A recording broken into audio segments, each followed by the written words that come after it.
texting with that guy? Sometimes he reaches out and threatens to erase our family, unless I help him with stuff. It's really common for children to worry about possibly being replaced. When other children come into the family, families that become blended, or even having parents show more attention to someone that they care about. Even in a loving relationship, a child may feel like they fear being abandoned, that they may not be that important, and even if they have a good relationship, the focus of a parent has shifted, or the person that they look up to. And so that can form jealousy, but also can end up forming a feeling of who are they and what is their role in this person's life. And this is really common, not just for kids, but also for adults. So I'm definitely not surprised to see this between Morty, Rick, and Evil Morty. You gonna pick that up? You gonna make this weird? I'm not allowed to be concerned? You sound insane right now. Hello? What, you don't answer my calls now? Hi, Morty.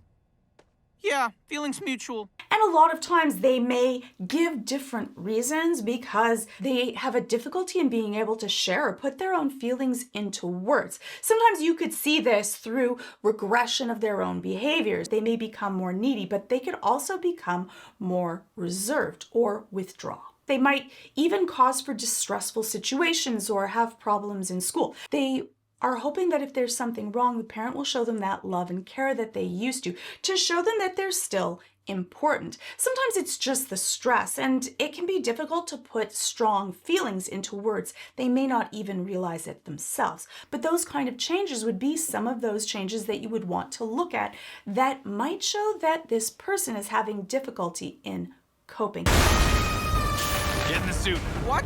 Morty, this is multiversal galactic sh**. I have to focus a little harder than usual. Get in the suit. Make him wear the suit. Evil Morty doesn't need the suit. Morty, get in the suit or go home. And when people have similar traits, or you see someone as something similar to you, it can be really upsetting to be able to have a different set of rules. I can understand how Morty would have a really difficult time with this, that he has to wear a suit, that he's treated like a child, yet Evil Morty is treated like an equal. You end up seeing these disparate rules, even though they are the same age, but they don't have to do the same things. Now, you don't want just equality in a home, you want equity. So if someone needs more help, they should get more help. But that can be really difficult to navigate, especially when you are in the person that has to do more things or are being treated like a child and mocked by the person that you're feeling jealous about. Oh, it disappears? That's nifty. What's that, nanomesh? How's he breathing? It recycles the oxygen internally. Can he piss in there? He can piss in there. I won't need to. And it can also be really difficult when people are having a conversation kind of sideways way about you,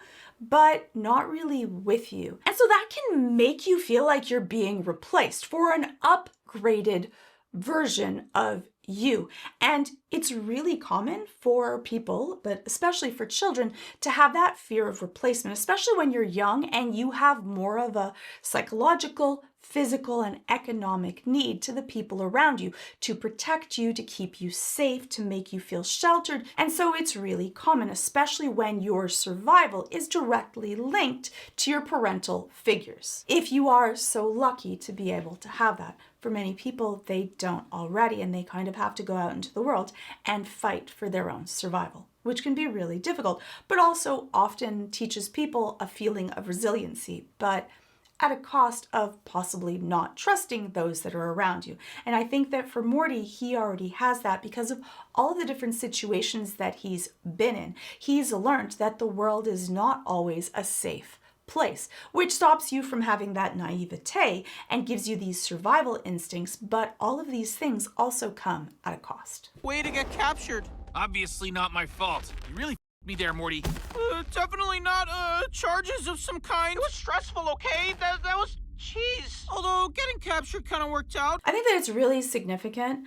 One is that you see that Evil Morty mocks and talks down to Morty. He's showing his own dominance and using Morty's weaknesses against him. And I think that it's also significant in that visual of Morty being upside down and slowly floating away where he has no control. For a lot of people, especially if they have attachment issues or abandonment issues, that feeling of losing someone can be really salient, difficult to be able to grasp. You don't have any control over those feelings. They can just overwhelm you. And what I would say if you're going through that, one is to be able to journal out your feelings, put them in a place that they can exist. Because if not, they can just spin inside of your mind.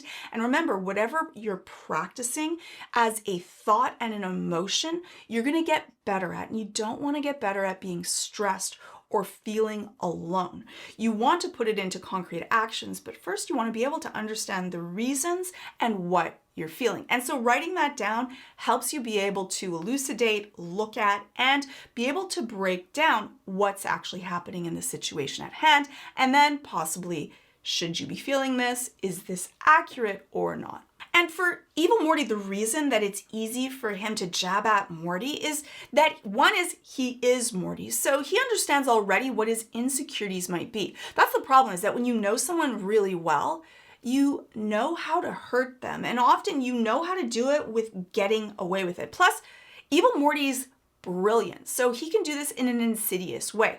A lot of times people, especially people that have more narcissistic traits, can rile other people up. The other person looks crazy and overly emotional, but they've been poking at them in the sidelines without anyone really realizing it. Justifying why you feel so upset can make you look overly reactive. And when you act really emotionally and you react very strongly, often people dismiss that as you're just upset. And that's the way that people can often kind of stonewall you so that they don't have to deal with it, because dealing with someone else's emotions takes accountability and not really Rick's strong point.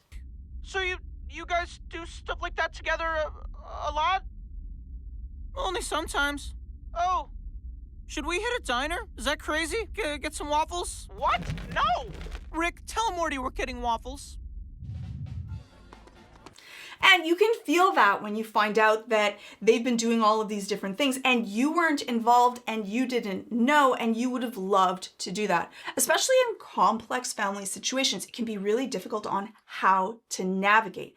What you would want to do is to make sure that each person gets one-on-one family time. Now, it doesn't have to be that you're spending a day with each person. Sometimes it can even be moments, but giving someone that one-on-one time lets them reconnect and know that they're special. And also, you wouldn't want to make comparisons of one person to another. Sometimes even positive comparisons already let the other person think. So even if they say, oh, you do this better than Bob, they'll still think, oh my goodness, we're being pitted and analyzed in between each other. And that can make people feel insecure. Often people think that if they're saying something nice, that it won't be something that will hurt the other person. But someone could also think that if you are comparing me to Bob, one is now we're in competition with each other and I'm winning right now, but if I'm winning right now, that means I could also lose. I think that in the context of the show, Morty loves having this time with Rick and it's really, really special. But in real life situations, you don't want to overburden or make your child your therapist or your friend to be able to lean on. You want to be able to be a certain amount of transparent with them of things that are going on, but you don't need to share everything just because it's true. You don't want to give them things to carry that they may not have the emotional maturity to be able to handle. And just because you can, even when they're adult, doesn't mean that you should. They're still your child and they should have a certain amount of separation between your problems and their life.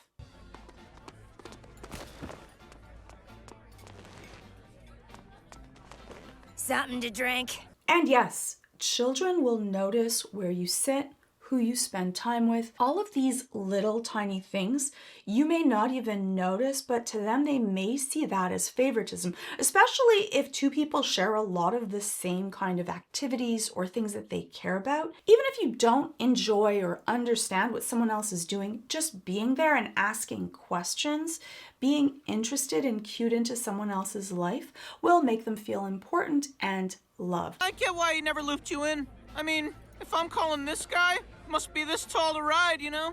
Sure. Don't let him rile you up, Morty. It's all dumb. Mostly just levitating with power and screaming as our eyes glow. Sometimes we do a huge beam together. What even are you? Jesus, may I go to the bathroom?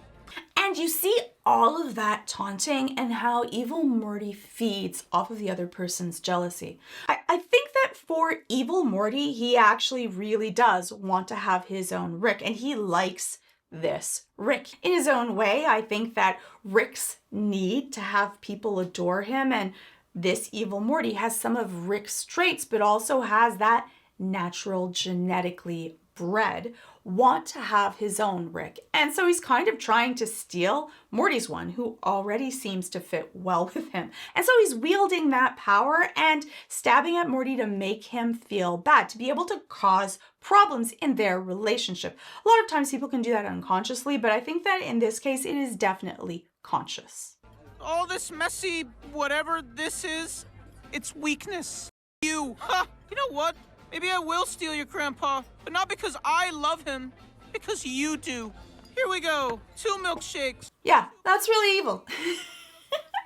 He is definitely exploiting Morty's care for other people. And I think that the boys said it really well, is that the superhero's weakness is not their weakness to their hero, but often the people that they care about, that those are the people that matter to them. And I think that that's really true. When you care about something, then you don't want to lose it, and that's something that you could fight for. And for evil Morty, that's how he can get under Morty's skin, which makes him feel good. I think that in some of the cases, it's because in himself, he feels empty. When you feel really comfortable and happy, you don't have to stab at other people because of it, because you feel happy and secure in this situation. But for Morty, he really cares about Rick, but Rick being this off and on kind of personality, it can be difficult to really know where he stands.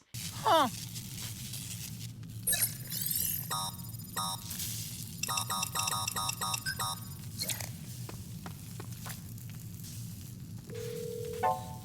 Mother... We got him, Morty! We got him! I think that in a Rick and Morty kind of way, this is very sweet. That Rick pretty much showed Morty that he really does care about him by taking away the things that evil Morty really loves, by being able to make this stand. And I think that for Morty, that makes him feel more secure in the relationship. Now it's Rick and Morty as a team against evil Morty, which probably makes him feel really good. And also in Rick's way, this is his way of showing love and affection, but probably also just he doesn't like anyone having control over him and having the upper hand, especially not to have it rubbed in his face. When you do something behind closed doors, people don't know about it, and they'll often take criticism more easily, but doing it in front of others is embarrassing. And I think that for Rick, he was a little bit embarrassed that evil Morty has this much control over him. Shoot him, Rick! What the hell? What are you waiting for? Kill him! It's him! Do it! You're really gonna do this? You're really gonna try to make him shoot me? That's your trick? Just say your whole plan out loud so he doesn't suspect you? I actually love that trope. It's always interesting to me to see how is someone going to be able to find out the difference between two people that look exactly the same.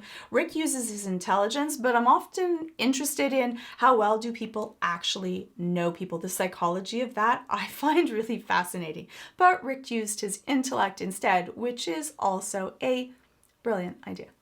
I really do hate you guys. No, you don't. That's the real reason you need to kill us right now. Because for Rick, making me jealous was an act.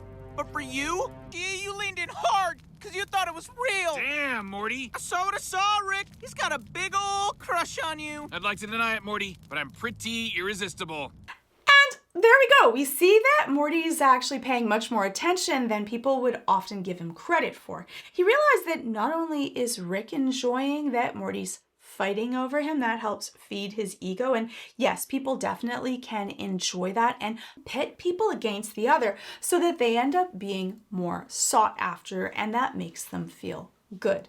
But also that evil Morty does actually enjoy this Rick and wants that time and attention. Sometimes we use all kinds of different ways to be able to get someone's time and attention when it's difficult for us to be able to concretely or directly say it. So we end up playing all of these different games because if someone says no to the game, then we don't feel the same sense of rejection than if we specifically, directly said, I would like to spend time with you.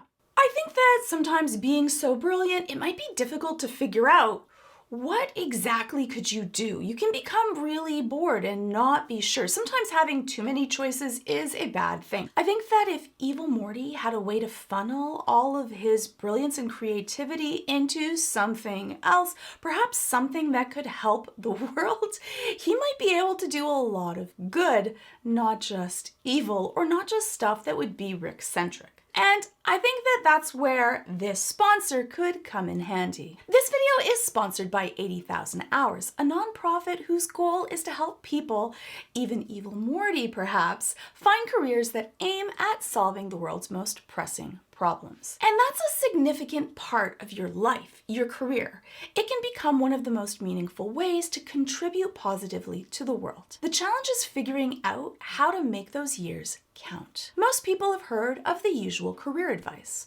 Pursue your passion, do what you enjoy, work hard, be proactive. But much of that guidance isn't grounded in the latest evidence about what actually leads to meaningful, satisfying, and high-impact work, especially in a world now that is suddenly reshaped by AI. 80,000 Hours is a nonprofit that, for the last 10 years, has been researching the question of how you can find a fulfilling career that does good, too. They've written a comprehensive career guide for choosing a meaningful and consequential career in the age of AI. That guide draws on research, expert interviews, and evidence across multiple fields. It explores topics such as what contributes to the most job satisfaction, which global challenges deserve greater attention, and what do you do if you're worried about AI automation? So if you want practical, research-based career advice that goes beyond just those regular empty cliches, 80,000 Hours offers resources intended to help people think more strategically about their future. They've already supported 1,000 people with many different backgrounds in shifting their careers to tackle pressing problems. Go on over to 80,000hours.org/Georgia for your copy of their revised, updated career guide, which helps you learn about what makes for a high-impact career, get new ideas for impactful paths, and make a plan based on what you've learned so that you can put it into action. So just head on over to 80,000hours.org/Georgia to get your copy today. So those are my thoughts on evil Morty and his attachment to Rick. You can let me know how you think Morty dealt with it in the comments below. And hopefully I'll see you in the next video.